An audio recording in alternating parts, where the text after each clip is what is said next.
right. Mr. Benny Wicks, thank you for joining an Otherwise Quiet Room. Thanks for inviting me. Thanks for having me. This is a special emergency edition where we're recording just on a phone. The crew isn't here. We decided to go ahead without them. Just because you're so special and we should make sure this happens. No. So you are the king of Blues Roulette. I am, well, what's that line? A king without a crown is just a man. I am, I guess I'm the spearhead for Blues Roulette. Which has been running for about 5 years now? Nearly 5 years. We've done, what have we done? In the last 18 months, we've done 7 or 8 festivals nationally, 2 interstate tours, released an EP that's charting right now on the independent blues radio charts. That's a compilation EP, or? It's a live record that was recorded on one of the tours. Oh, great. Yeah, and I'm actually in the middle of working on the second one from the second tour, and I'm in the middle of booking the third tour. And I've got you here today to talk about the upcoming show with Jimi Hocking, which is a showcase of Billy Bragg's songbook, which is incredible. But I just wanted to give people a bit of background about who Ben Wicks is, because there are a few people who are regarded as kind of the people who are reinvigorating the blues scene in Melbourne. And Benny Wicks is definitely one of those people. And there's a whole scene that's coming back together, but you're playing a big role in that inclusiveness and sort of galvanising people to try new things or have a go at better production and bigger shows. And yeah, I mean, I think that live music, live entertainment has, in the last decade or 2 decades, has taken a big hit. You know, we've got so many more choices, and it's so much harder to get out now, and there for every reason we're to go drowning in out, content, right? And you're welcome. Yeah. And which is great for a lot of reasons, but it's also made it really hard. And I think what's happened is the kind of the leaders of those communities, whether it's the blues community or the folk community or whatever, have done what's worked in the past, which is kind of pulled up the drawbridge and made sure that everyone's getting looked after. And the problem, I don't know if it was deliberate. Well, I think for me, I kind of felt like what happened both in the blues and the folk world is that people worked together for so long and were so used to seeing each other that they worked within the community, and then to an outsider it would look immediately like you weren't welcome if you weren't part of it. Like you had to have an introduction or something to come to the show, and it might not have been true. I don't think it always was true, but I can see how it would feel like that if you didn't know anyone in a room full of people who've known each other since 1972. Yeah, well, I think in a reaction to seeing it get harder, everyone kind of banded together, and in that cut off a lifeline to the outside world in a lot of cases, and in a lot of communities, a lot of clubs, a lot of blues clubs around the country are really struggling. Yeah. Melbourne is kind of a little bit of an oddity in that there are so many people that are involved in the 4 blues clubs in Melbourne, whereas you look at Sydney or Perth, and like they have clubs, and that those guys are doing everything they can to make it work, but then maybe not doing. So is it unusual that there's 4 clubs in Melbourne, where in some, are you saying in some other cities there's only maybe one? One, and it's not doing as well as any one of the 4 that we've got running in Melbourne. Well, I think that's why it's so important to kind of get to talk to people like yourself. I mean, an Otherwise Quiet Room is about music, and that green room moment where you get to jam together and see what comes up, a bit like Blues Roulette. Yeah. But we also like to talk a bit to the people behind the scenes who are, you know, putting the chairs on the floor and making sure there's food on the tables and artwork on the walls and a comfortable space for people to come into.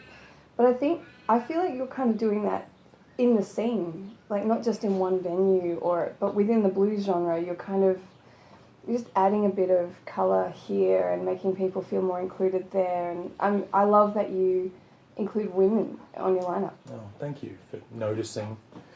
It must be deliberate. I mean, because we're not great women. Look, traditionally, we're not putting our hands up going, pick me now, what date, lock me in. We don't do that. But guys do. Not all men, #. But, you know, it can be, as someone who books shows, I can find it hard to book a program of women. And you must feel the same way. It is challenging, you know, and it's something that I think is really important, you know, that there is a female voice, that there is a coloured voice, that you know, because this is a community.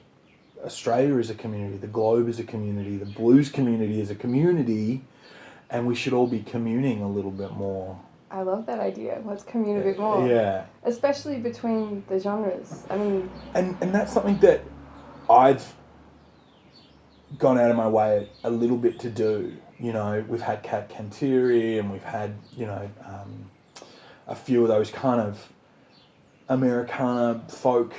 Cat Canteri, for our Otherwise Quiet Room listeners, is a fantastic Melbourne songwriter who's also an incredibly accomplished drummer who's really sought after by a lot of different artists to play all kinds of genres, from country to blues to rock. And she's a phenomenal player. So that would have been... Did she play drums? No, she came and played and sang songs, her songs. Great. You know, and so it's, you know...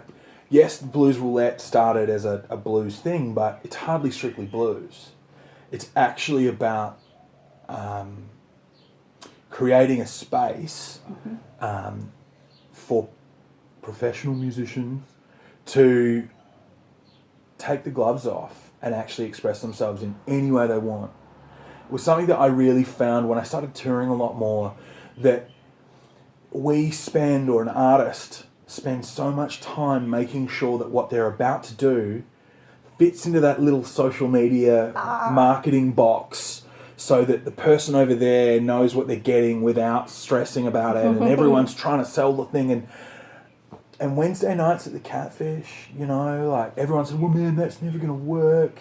And Roulette... They did, actually. It's Roulette, Wednesday night, no one knows who the Catfish is. Right, you know. Roulette's a new name. It's a terrible name. No one's going to be able to spell it. You won't be able... Yep. No one's going to be able to find it on Instagram. Roulette. Well, I couldn't. Call me esoteric, but I can. Yeah, you're smart. But, I mean, it's definitely rooted in a bedrock of blues, and it's... I mean, you've got a really great stable of overqualified blues musicians. I mean, Jimi Hocking, who's playing your next show, is one of the most respected blues and rock artists and just string instrumentalists in Melbourne. Yeah. He's been doing it forever. He still looks like a 20-year-old model. You know, I don't know how this all works, but you've got this crew of amazing people, and Jimi Hocking is definitely one of them. Yeah. But this show, you're exploring, or Jimmy and yourself together are exploring Billy Bragg. Why? Okay, I know that Billy Bragg is into the blues. Yeah. I'm all over that. Yeah. I mean, I grew up listening to Sonny Terry and Brownie McGee and Pete Seeger and Woody Guthrie, and I know where the links are. Yeah. But we were talking earlier, and you were saying there's a lot of people out there who kind of can't see the link between Billy Bragg and the blues. So what's the link? Tell me what the link is. Well, you know, talking about getting esoteric, but it was even simpler than that at the start point of why we're doing the show. You know, it was, you know, we were sitting around having dinner after a gig, and we were talking about meeting our heroes. And I told Jimmy this story about, you know, me growing up wanting to be Billy Bragg, and Billy Bragg being this big influence on me as as a storyteller, and how I wanted nothing more as a child to be Billy Bragg. Like, I didn't want to be Superman. I didn't want to be, you know, Luke Skywalker. I wanted to be Billy Bragg. It's probably kind of weird, but no, I love Billy Bragg. I want to be Billy Bragg too. Who doesn't? But and he was like, oh, I love Billy Bragg. You know, and you know, we all take, you know, an idea or a snapshot of a person based on what we see. And Billy Bragg and Jimi Hocking, like, yes, sure, musically, but like as an actual thing, I didn't necessarily see this sort of crossover. He was like, I love Billy Bragg. I play these this song, and this song's been in my set for 20 years.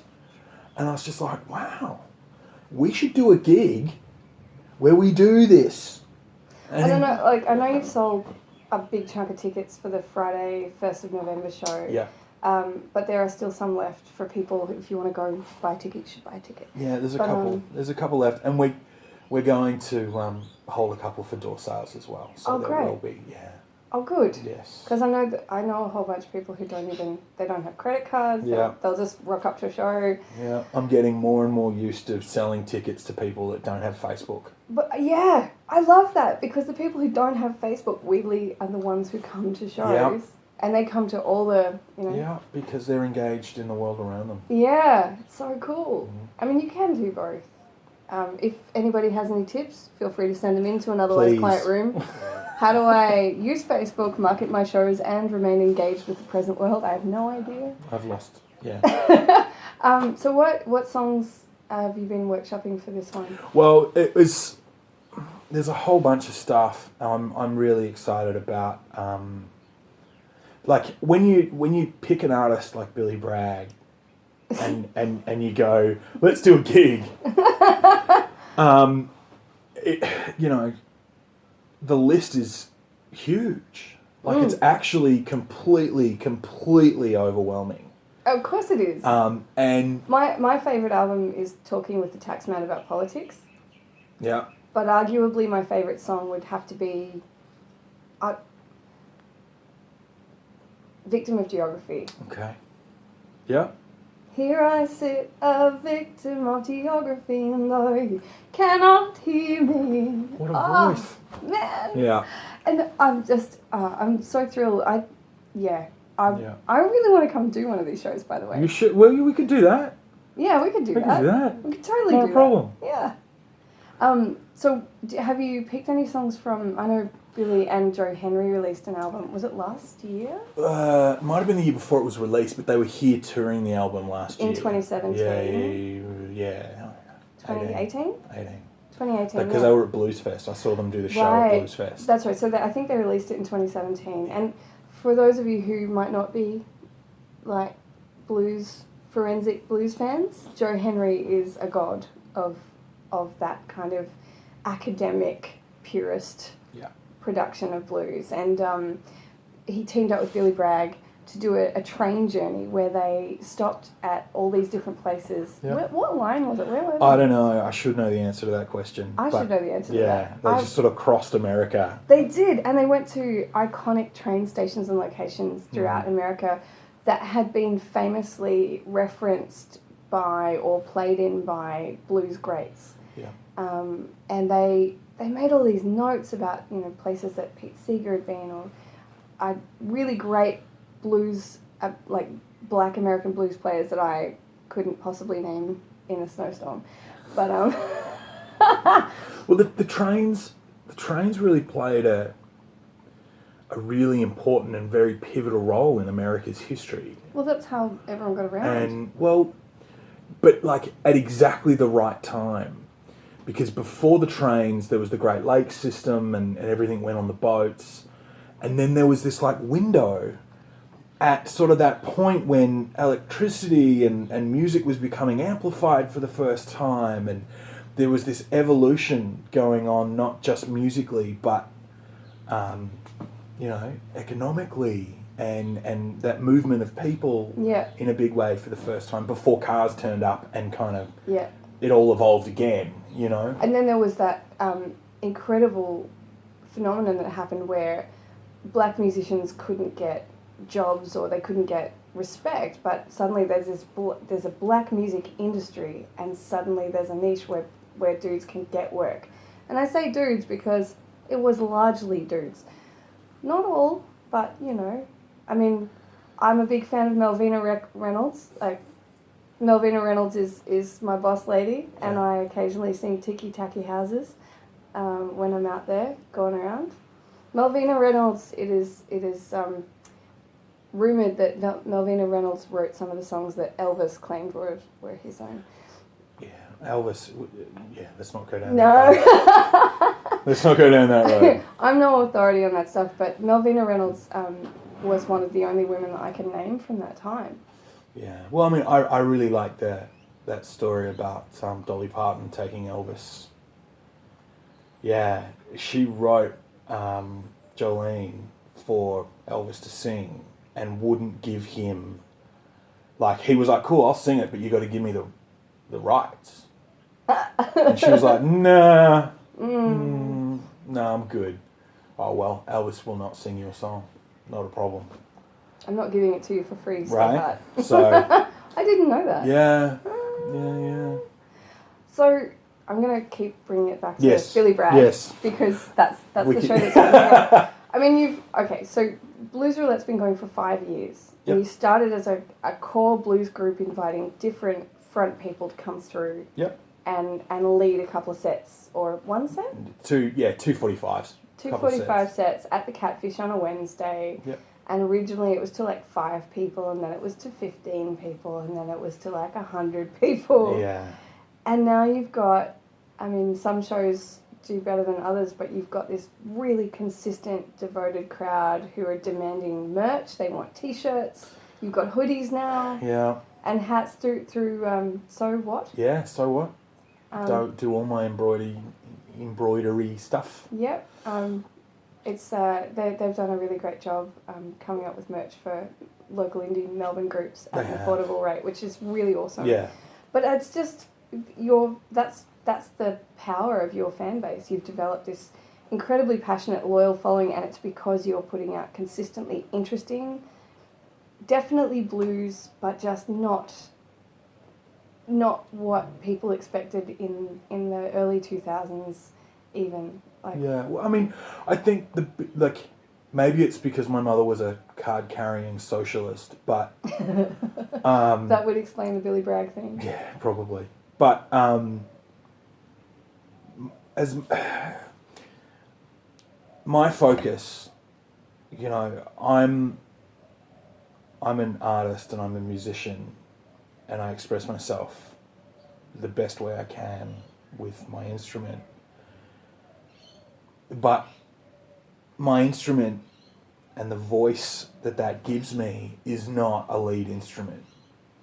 So at no point of my musical journey have I felt completely off the leash to do whatever I wanted. Mm-hmm. And that perspective has really rooted me and grounded me in a sense of community and a sense that we live and work in an ecosystem, and that we all have to be doing better, and that we all need to be pulling in the same direction, and we all deserve. I mean, arguably, you found a form of expression in Blues Roulette.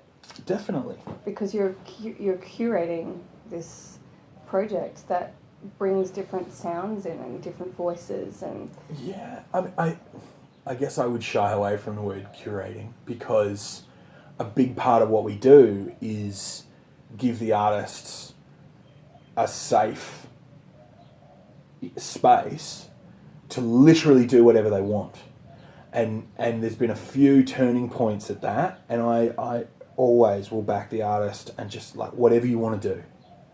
Mm-hmm. You know, whether that's, you know, I'll never forget, we were on stage with Jimi Hocking, and we were playing, and we finished a tune, and he went, "Oh, that's great. Do you want to play a blues in whatever, you know?" Mm-hmm. And I said, "Yeah, we can do whatever you want." And this little light went off, you know, you could see it, that spark, that like childish kind of spark that guy has. And he was like, "So I can play Zappa?" And I went, "Yep." You do it and we'll do it and it'll get done. Zap is a broad... Right. Zap is a genre, and no, Zap is... No. I don't know what Zap is a generation yes. in himself. Yep. And it's the fact that, you know, we're not scared to go there, you know, and like, cool, let's go there. It'll probably fall apart halfway through, and that will be fine too. Mm-hmm. You know, we all live in this world of like fear because everyone's got their phone and they're going to film it and they're going to put it on social media and you're never going to be able to escape it and you're never going to be able... It's just like, well... But the beauty of Blues Roulette is that it's not one moment. So if you fail, there's another one coming. Yeah, and if you fail well. I mean, you have a laugh and you know that you're in it and you're experiencing it. And everybody I've seen in the audience, when I have been to the shows, has just been there with you. I mean, like, oh, wow, oh, this is awkward. Oh, wow, and we're back and it's hilarious. And wasn't that fun? And weren't you glad you were there? And I think that's the beauty of Blues Roulette, is that you are creating an experience that people know they can come to and really enjoy, and they know they're going to have a blues experience, but it's not just going to be the same 12 bars done by some middle-aged white guy singing songs that are vaguely pedophilic. You know, there's different stuff happening, and it's exciting to me that you're working with a kind of idea that blues music is folk music. We ain't heard no horses singing. Yeah, and it is. It's for me. It's about telling stories and communicating. Mm-hmm. You know, and it's always delicate when you start scratching the surface on telling other people's stories. Oh yeah, and blues is a lot of that, because a lot of the traditionally the stories are about black poor people's lives, and in America, and we're white middle class people in Melbourne.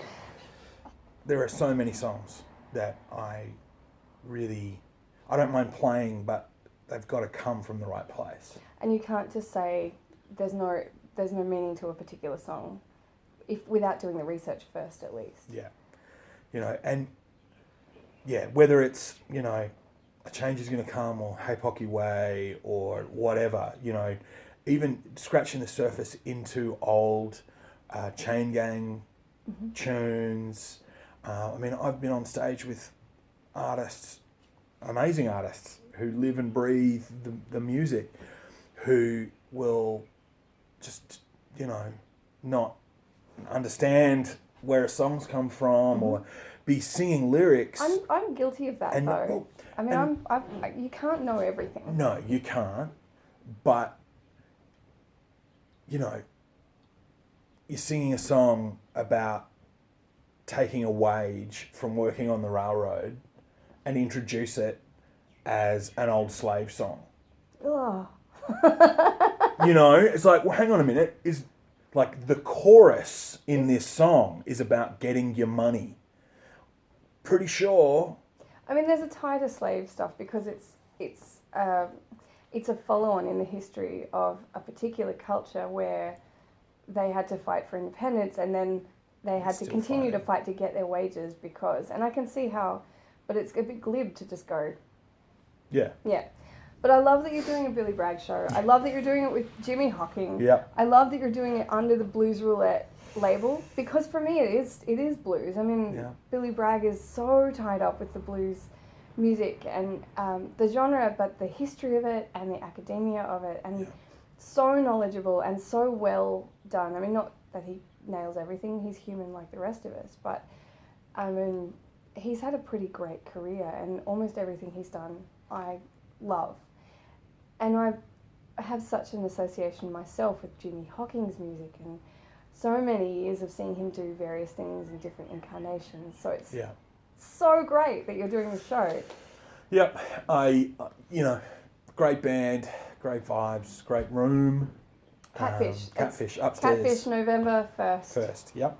2019, so if you're watching this afterwards, too late, sorry. Missed it. But check out Blues Roulette and see all of the shows that are coming up, because there's going to be heaps more of this interesting stuff going on.